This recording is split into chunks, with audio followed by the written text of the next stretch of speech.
How do you get started as a speaker? Well, back in 1974, think about that. That was a generation or more ago. I was getting started as a speaker. I used to sell Earl Nightingale's motivational tapes. And I went to a conference in Phoenix, and one of the people at that conference was Bill Gove. Bill Gove was the first president of the National Speakers Association. And I said, what do I need to know to get started as a speaker? I'm already out there selling materials and doing some presentations, but I want to do what you do for a living. He told me a story about when he got started as a speaker. He went to a conference and he heard Dr. Kenneth McFarland, one of the great orators of the last century. And Dr. McFarland had just delivered a brilliant oration, and Gove went up to him and he said, Dr. McFarland, I would like to do what you do. I want to be a speaker. And McFarland looked at him and he said, you want to speak? Then speak. That was it. Now you might think, well, that's kind of lame. I mean, hey, give me more information. I mean, you want to speak? Speak, duh. No, it was good advice, because what it meant was get out there and start giving speeches. If you want to speak, if you want to build a speaking career, get out there and start giving speeches. And you might say, well, okay, but where? Who's going to pay me? That's not your worry yet. When you're getting started as a speaker, the first thing you've got to do is just start giving speeches. Any opportunity you get, anytime there's a group together that there's a reason for you to be in front of them sharing some ideas, get out there and speak.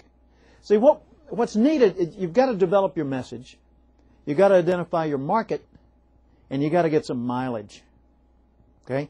The message. You know, there are a lot of things you could talk about. You could talk about your life, you could talk about your expertise, you could talk about current events. There are a lot of things to talk about. What you have to determine is what is your message, and who cares whether they hear that message or not. So develop your message. Start making notes. Just write down all the stories, all the ideas, all the things that are of deep concern to you that you'd like to talk about. The things that you think you know that others would benefit from knowing. And write those down and just have as many pages of that as you can generate so that you can look back over it and determine what is your message over time. I mean, it's not going to just pop to the top. It'll take you a little while to cultivate this. Then second, look at who's your market. Who are the people who need to know or would like to know what you've got to say? And that'll take some time, identifying whether it's a business market, whether it's a specific industry, whether it's people in education, whether it's young people, older people, doesn't matter. Okay? The next thing you need to do is get some mileage. Now, when I say get mileage, I mean you're not going to be a really good professional speaker until you've been in a number of really bad speaking situations. You've got to go out there and speak in a room where the heat gets stuck and everybody's dying of too much heat.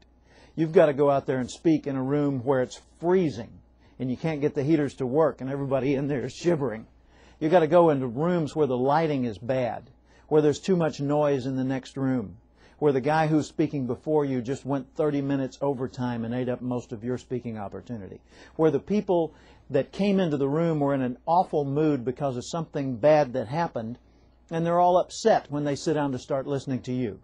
You've got to go speak in places where your introducer doesn't have a clue who you are and gives you a lame introduction, and you have to figure out how to recover from that. See, it's easy enough to be a good speaker, but it's not easy to be a good speaker when the circumstances aren't good. That's why mileage is so important if you expect to be a professional speaker. People say, well, no, I've got a lot of business experience. I've been out there in the trenches. I've got a message. The world needs what I've got to say. I'm ready, and I'll start charging. Well, give it a shot. Good luck. But my belief is the way to start in speaking today, join the National Speakers Association. Start going to some of their local meetings. Go to some of their national meetings. Read their publications. Go to their website. Get some recordings of some of the materials and some of the programs that they've done in the past. Start learning about the speaking industry. And then every time somebody gives you an opportunity to speak, take it. Get out there and speak. Figure out how to be relevant to all different types of audiences. How to connect with people who don't necessarily feel a connection yet with you. As you develop your skill, as you develop your message, as you identify the market, as you get that mileage, your speaking career will take off.